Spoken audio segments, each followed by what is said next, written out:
People follow you because of what you do for them. Yan yung pang-apat na level sa 5 levels of leadership na sa ating listahan doon sa libro ni John Maxwell. Pag-usapan natin yan. Kapag ka ikaw ay level 4 leader, sabi nga ni Maxwell, great leaders produce great leaders.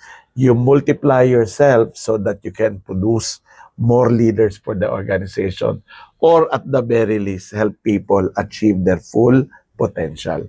Ano yung mga skills na dapat mong ma-develop? Unang-una, talent development. Hindi po yan trabaho lang ng HR. In fact, very limited ang kayang gawin ng HR. Mas maraming magagawa ang immediate supervisor or manager ng isang empleyado to help them achieve their full potential. Through how? Coaching and mentorship. Dapat matutunan natin yung skill na yan, yung pagbibigay ng constructive or meaningful feedback that will help them learn while working and achieve their full potential. And ano yung mga dapat nating bantayan?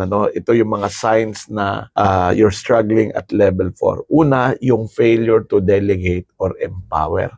Dapat at level 4 ay empowering ka sa leader para ma-build yung confidence and competence ng mga tao.